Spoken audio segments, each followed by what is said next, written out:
here we are, pre-Friday, a.k.a. Thursday. It's Peach's Pip Party, November 6th, 2025. I posted yesterday. I should have talked about it during the show. We talked about it earlier on the noon hour of Madness and Mayhem. I posted on the K-Barrett 101 Facebook page at K-Barrett 101 FM. I saw it pop up on my feed. I'm like, I definitely agree with this.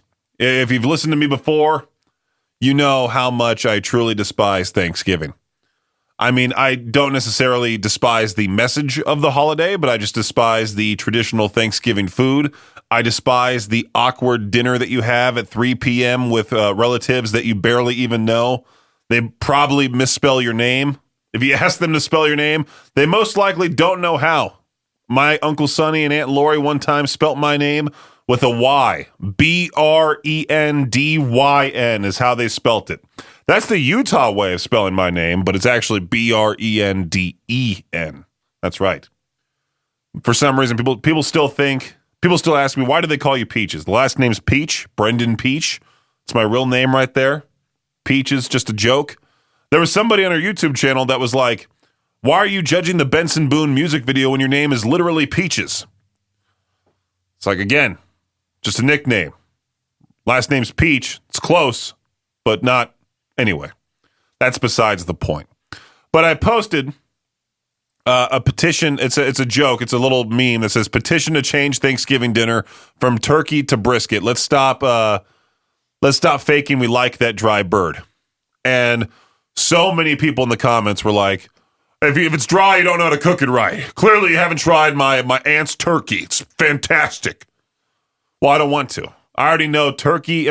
I do enjoy eating turkey, but again, if we want to be thankful for having a feast, or we're thankful we have the ability to have a feast on the table, then I want to eat something that I'll be thankful for. If you come out with, I don't know, those sweet potatoes with the marshmallows on top, some like jello with whipped cream on it too, some turkey, I'm not going to be all that thankful, to be quite honest. It's just going to be like, okay, yay. We get turkey. Ooh. And what's that weird jello salad people are making, you know? But also, changing turkey to brisket. Now, brisket's a whole lot more of a complex process. Now, here's the thing. Turkey takes all day. There are plenty of people who get injured or maybe even burn something from theirs. Like maybe they even burn their house down. There's been multiple stories of people burning down their houses because they tried frying a turkey and they did it the wrong way, and all of a sudden it just these flames popped out, and you know, it's crazy. And there was a few people in the comments that were like, well, you can eat whatever you want. It's like, well, you either spend Thanksgiving at somebody else's place who has prepared the traditional Thanksgiving feast, or you can spend it by yourself and eat whatever you want as long as you got it beforehand. You know, on Thanksgiving, if you were to try to prepare your own meal, then good luck, because no stores are open. But if you were to prepare for, like, I don't know, the day before, grab all the ingredients you need and you want to eat by yourself, sure. But what if you do want to hang out with people and eat whatever you want to eat? Can't necessarily do that. I mean, if you're the host, sure, you could probably do that. But would everybody want exactly what you want? I don't think so. I mean, somebody wrote steak and lobster. That sounds way better than turkey. That'd be awesome. I'm not the biggest steak fan, but I mean, steak over turkey any day. If you want to get a hold of me, you can over at 208-535-1015. That's enough of me talking about Thanksgiving to kickstart the show. Let's talk about some other crap here in just a few on K-Barrett 101. I love how there's this article that says, according to dating experts and app users, pickup lines are slowly dying out. Who would have thought? Before dating apps and social media, singles, usually guys, had to approach potential partners in person, get their attention. Sometimes with varying degrees of success, the approach involved a cheesy pickup line. Pickup lines were at the peak of their powers with boomers and Gen X, is what it says here. And now pickup lines are in grave danger of going extinct because, yeah, they've all been used, and also it's not necessarily the best way to do things, right? I'm glad I met my girlfriend Aubrey on a dating app, Hinge, because I never like to approach people. Never. I never like to just walk up to somebody and try wooing them over, you know? Don't really care for doing that. As a matter of fact, when I'm out in public, for the most part, I have my headphones in. I look real upset. I'm just walking around by myself, unless Aubrey's with me or someone from her family's with me. Other than that, I'm really just solo, you know? And I can't imagine walking up to somebody at the bar and being like, hey, you from Tennessee? Like, first of all, it's going to be terrifying to see me walking up to someone. Imagine you're like a 5'3" girl. All of a sudden, Big Fat Peaches comes up to you, tells you some terrible pickup line. Probably walk away in fear. All right, let's talk about stressful jobs. For the longest time, I was very stressed trying to get things done around here, being the brand ambassador. I would often stay up late wondering, did I schedule the stations? Did I do this correctly? Am I going to wake up to an email from Jade asking, where's this at? And that would just ruin my day if I ever got one of those at 8 a.m. Why is this not here? Hey, good morning to you too, buddy. You know, that type of thing. I found this new study by the Leader Institute. America's most stressful job in 2025 is flight attendant, with a stress score of 91 out of 100, because their days are a whirlwind of jet lag, irregular hours, unruly passengers, serious safety responsibilities, all while confined in a plane with no escape. I wouldn't think that would be the most stressful, but if you put it like that, it makes sense. I mean, most jobs are quite stressful, right? There are the few that are like, okay, maybe these aren't so bad, but I mean, like, let's say if you make your way to the top, like let's say all of a sudden you make it to the NBA. You make it to the NBA, NFL, MLB, Professional Soccer League. You can play for a year and have that 1 year salary sort of last year for a little while. Then you can go on to say that you're a professional athlete. You can like do your own sports camp. You can have staff members work for you. But I would say coaching, like college basketball, college football coaching, that definitely is stressful.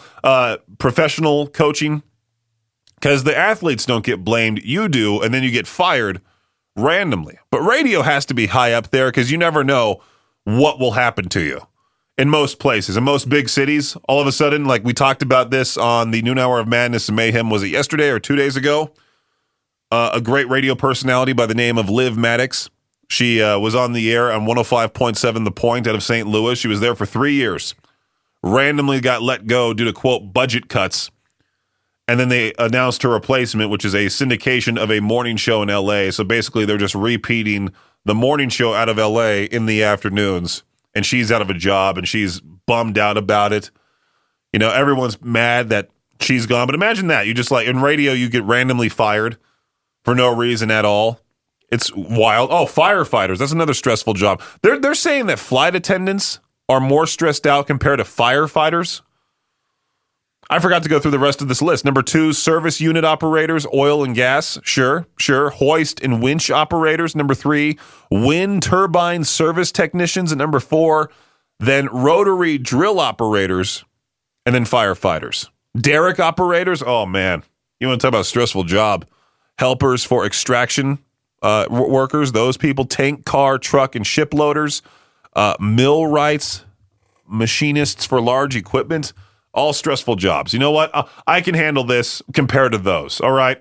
One of my friends reminded me that Taco Bell will soon be releasing the Mountain Dew Baja Blast pie. It might just be limited to a few restaurants around the United States. And I'm hoping that maybe somehow, some way, I could get my hands on one. But from what he said, it was highly unlikely because it was something weird, like there was only going to be 2 made or something like that. Let me see what he said again. Scrolling back up here. They only make 2 pies a day at participating locations. Are you kidding me? Can they just release the recipe so I can just make it then? I'm tired of these like limited edition things that these fast food restaurants do. We're like, you may be able to get it, right? Mountain Dew Baja Midnight. I got lucky when I first tried it because I think I went the day that it got released, and sure enough, they had it. But anytime you tried going after that, oh, sorry, we ran out. Sorry. I tried going to Culver's to go get the jalapeno cheddar cheese curds.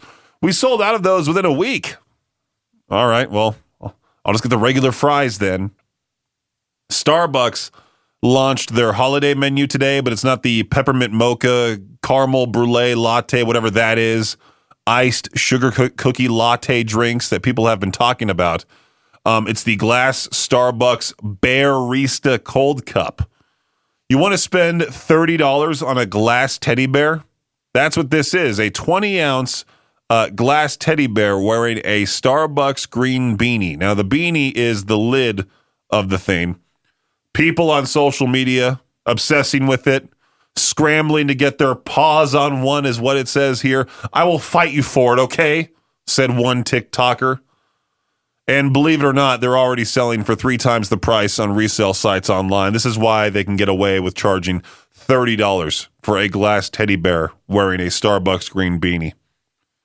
There's a reason why movie theaters are doing the very expensive popcorn buckets. Like we talked about, I believe I talked about it, how Back to the Future was being shown in IMAX movie theaters. We don't have an IMAX movie theater here, but it was being shown around Southern California, and I was listening to other radio DJs talk about how there's a limited edition DeLorean popcorn bucket that is $50, 50, that I'm sure some mega fan would want, really. I mean, it's kind of cool, but at the same time, when are you ever going to bust that out, you know? When we had the Ghost movie here in the area, I got the Ghost cup. I haven't used it since. As a matter of fact, I don't even know where it's at. I spent extra money on that cool Ghost collector's cup. I think it might be on my my knick-knack shelf that I have of cool rock things that I've gotten because of what I do here. But I'm glad I didn't get the popcorn bucket because I would never use that. It would just go right there on the shelf as well, just taking up space as a DC, a dust collector. Cincinnati Bengals fans probably won't want to hear the statistical quirks the team has racked up the past couple of weeks. Over the last 2 seasons, the Bengals are 1-4 when scoring 38 or more points. The other 31 teams combined that have scored 38 or more points are 62-4-2. 62-4-2. The Cincinnati lost 39-38 to the Jets on October 26th, followed that up with a 47-42 loss to the Bears on Sunday. The Bengals are the first team since the 1970 AFL-NFL merger to score 38 or more points in 2 consecutive games and lose both games.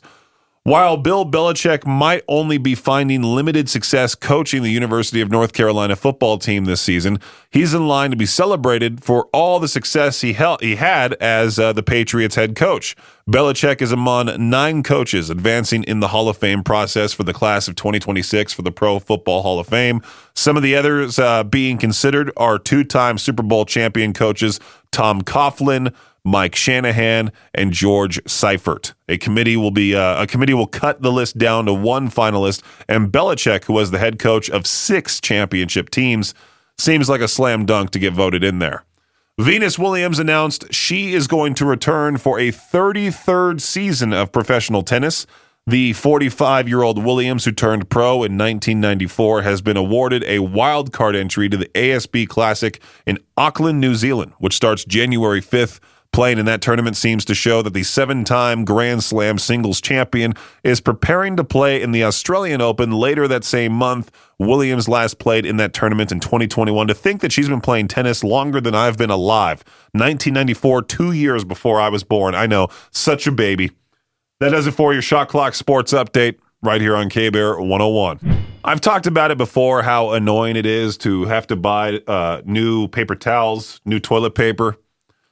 Did I mention this on the air previously about Charmin's Forever Roll? It's a jumbo-sized 1,700 sheet roll of toilet paper that lasts for weeks. So it's not necessarily forever, but it's a pretty good amount of time, which means it goes a long, long way towards eliminating toilet paper anxiety, which is a great gift to humanity, right? It looks like a mini tire. It's like the equivalent of 32 regular rolls. Promises to last a 2-person household up to a month. I feel like that would just encourage people to use more and more toilet paper and go through it faster. Anyone signing on to live the Charmin Forever Roll lifestyle needs to have a brushed stainless steel holder also sold by Charmin with their starter pack next to their toilet. But this, of course, is a small price to pay for weeks of carefree wiping, is what I'm reading here. People who have taken the plunge point out that the rolls take up far less space than those giant bricks of toilet paper rolls from warehouse stores. What's not to like here? That's what it says here. I mean, it's true. Like, you got to spend, a good amount of money on one of those giant things, and you got to put it in the closet. I think once I have my own house, hopefully one day I have my own little space, me and my girlfriend move in with each other. I'm going to be like, hey, listen, you have the Costco membership. Let's just make a Costco room. Let's just have the pantry be converted into a little mini Costco room where we have food that lasts for months, toilet paper in there that lasts for months, and we'll just be good to go. Make that one Costco trip and don't have to go for another, half a year, maybe? I don't know. All right, so there's this article making the rounds. That's 8 risky activities ER doctors would never do. Things that you shouldn't do either. First one here, getting lazy with ladders. They say we see a lot of injuries from step stools and ladders, especially this time of year. We are at peak season for home maintenance, fall cleaning, and holiday decorating. That ladder accidents are often caused by improper use, choosing the wrong ladder for a specific job, propping up the ladder at an incorrect angle, placing the legs on unsteady ground. Honestly, this may sound funny, but I hardly ever need to use a ladder or even a step stool. I don't think I ever really need to use a step stool. I can reach most high places. Now, if it's really high up there, like all of a sudden I'm putting Christmas lights up, I don't think I've ever done anything like that, actually, because for the most part, my parents did that when I was growing up, and then, I'm not necessarily decorating the outside of my apartment. The only thing I have are a string of Christmas lights that go around the my balcony railing, and that's about it. There's no ladder involved with that. The second one here, riding e-bikes or e-scooters without a helmet. It's cool to wear the helmet, all right? Make sure to do so. It protects your noggin. There have been plenty of times where helmets have saved lives. Plenty of stories of people not wearing their helmet, and then they have this crazy crash and they, ruin themselves or they potentially die because they didn't wear their helmet. Make sure to do so, all right? 8 things ER doctors would never do. Petting unfamiliar animals. When in doubt, don't touch or pet an animal you don't know. Yeah, sure. Don't be one of those Tourons at Yellowstone petting the bison. Don't be getting close to them either. Stay away from the 2,000-pound beast that could charge at you and kill you. But for the most part, if I see a cat in my neighborhood and it just walks up to me, stick my hand out, let it sniff me, and if it wants to be petted, it'll, clearly show that. If it just wants to walk around and just say hi and walk, go about my business. Yard work without protection. I don't have a yard, so I don't need to worry about that. Lighting fireworks at home. Yeah, I'm safe with fireworks. They kind of scare me if I do it wrong. Carelessly knifing an avocado or onion. Yeah. I've cut my hand open a couple of times. The one time I was trying to open a soup can, and I think I completely cut open my finger. It was awful. Borrowing someone's prescription medication. Yeah, no kidding. Overdoing it with supplements. I guess those are the 8 things ER doctors, 8 activities ER doctors would never do. All right, cool. This could have qualified for What the Headline, but I'll be doing a different story for that feature later on this evening. Purdue University campus police, they're still trying to figure out who this person is, this unusual suspect, this unusual situation on campus. Just after noon yesterday, officers received a call to the Active Learning Center about a person covered in peanut butter from head to toe walking around Purdue University's campus. Concerns arose about the potential danger to those with peanut allergies. Nothing to do with the random dude just covered in peanut butter walking around. No. Just those with peanut allergies. I just think that's hilarious that this guy's walking around. Is he naked in this picture? I think he's wearing shorts. Okay, he's wearing shorts, thankfully. But is he wearing a shirt? I don't think so. I want to know what drugs this guy was on to just think this is a good idea to douse himself in peanut butter and then walk around campus. It could be a druggie, or an influencer trying to do something funny, and he potentially will get himself, I don't know if he'll be arrested for this. Can you be arrested for covering yourself in peanut butter? Disturbing the peace, maybe? I mean, that could be a question for traffic school powered by the Advocates tomorrow morning at 8:45. Cleaning crews were called in to sanitize surfaces coated in peanut butter, so he was just sitting on seats and stuff and, yeah, endangering those with a peanut allergy, so I'm assuming he'll get charges related to that. I love seeing stories pop up from cities where I used to go to quite a lot. Fullerton, California, went to school, Cal State Fullerton. Fellow Titans tuning in right now, appreciate you. A driver in Fullerton saved his chance card for the ultimate test. He handed over a Monopoly get-out-of-jail-free card after being pulled over for a traffic violation. The Fullerton Police Department shared the full thing in a post on social media. The officer had a good laugh, reminded the driver that while creativity is appreciated, it isn't a legal defense. You know it's bad when the cops, make jokes out of you. They decide to post your entire story online. Wasn't the police department posting about the judge that was caught going number one? We talked about this yesterday, that one judge that was caught publicly using the restroom outside on this place called Whiskey Row, in front of this place called Whiskey Row, something like that. The police officer saw her doing that, turned on his body cam, or maybe just had it on the entire time, was like, I'm capturing gold with this full thing. But yeah, it's bad when the cops make a funny post about you and it goes viral online. All right, we love hot takes around here. And I saw this question pop up on Ask Reddit. What's your hottest, most blasphemous movie plot take? Top answer I see right here with a lot of upvotes. The Matrix trilogy had some of the worst acting I've ever seen in a blockbuster movie. Now, Keanu Reeves, wholesome guy, great dude, seems awesome. He is not the best actor. Not at all.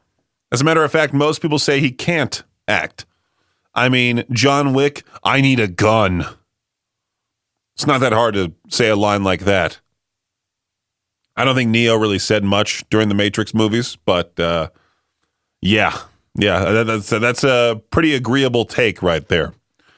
The 80s horror classic Maximum Overdrive was all about the cars in the world coming to life with an insatiable urge to kill humans.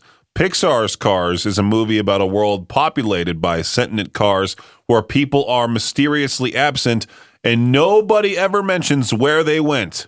Cars is a sequel to Maximum Overdrive.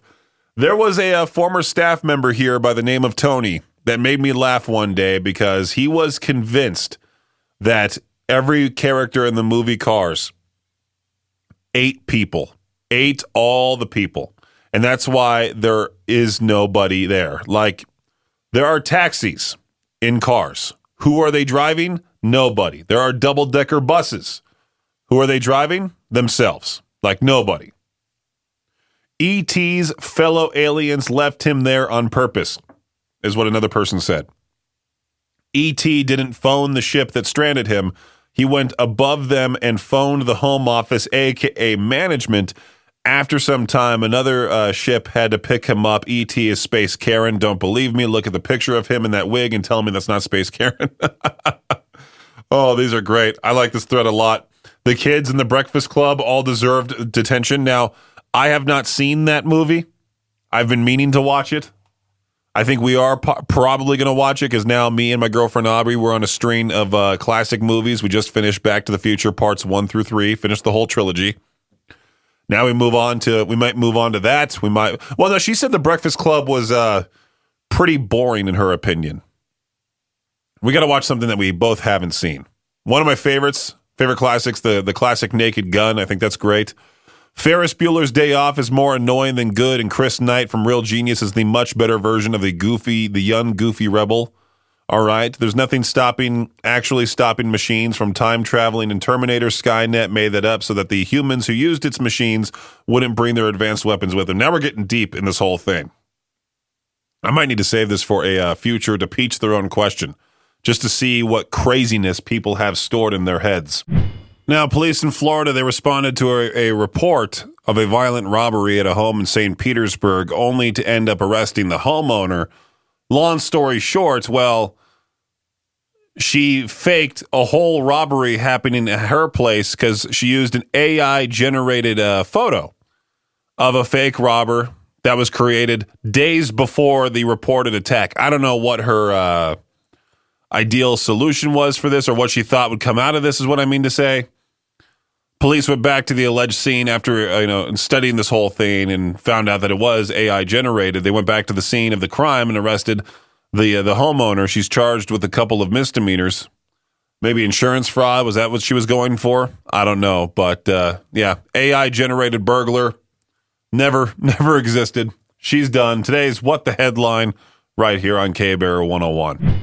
Now, of course, right as I'm planning for my trip home, this happens. The FAA says it will cut thousands of flights a day starting tomorrow due to the government shutdown. And I think I was reading something from the Idaho Falls Regional Airport Facebook page yesterday. I can't get Facebook to work on this computer for some reason.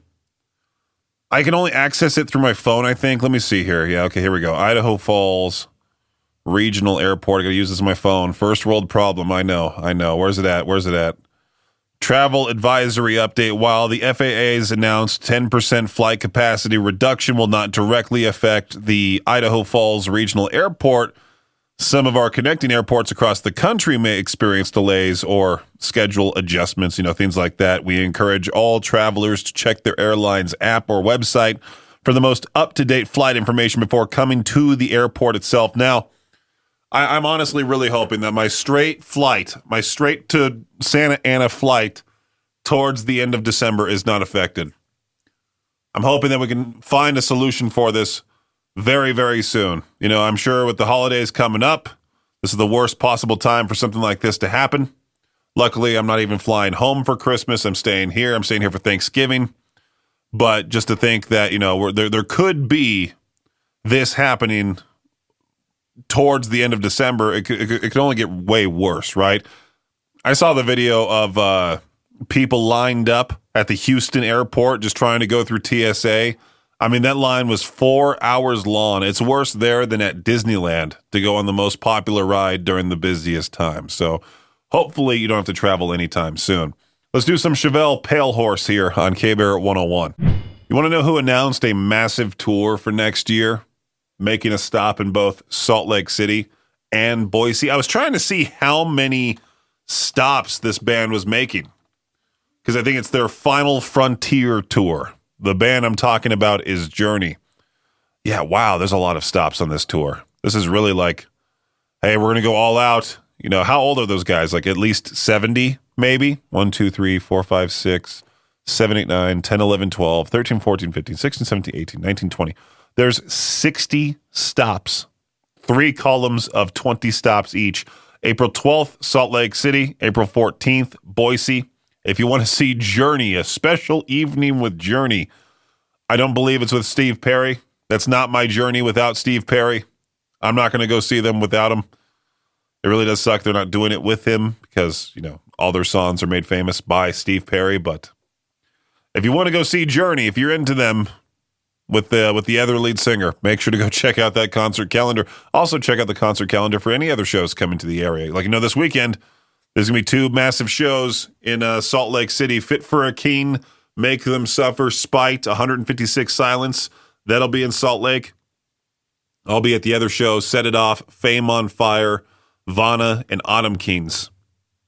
Live at the Complex. I believe it's in the smaller room, too, which I don't know how I feel about that, but I think it's the smaller room. I was talking about that with a caller, about how I can never tell which room is which because they would say like the Rockwell or the Grand, and I think the Grand is the big room, and it's at the Rockwell for the Set It Off show. But anyway, go look at the concert calendar, riverbendmediagroup.com/calendar. Go see what shows are coming to the area because right now is the time to do so before the weather gets really, really bad. Thanks for listening to Peach's Pit Party, the podcast. If you enjoyed the show, please share, subscribe, and rate the podcast. Peach's Pit Party is hosted by me, Peaches, a.k.a. Brendan Peach, and is a production of Riverbend Media Group. For more information or to contact the show, visit riverbendmediagroup.com. Until next time, Peach out.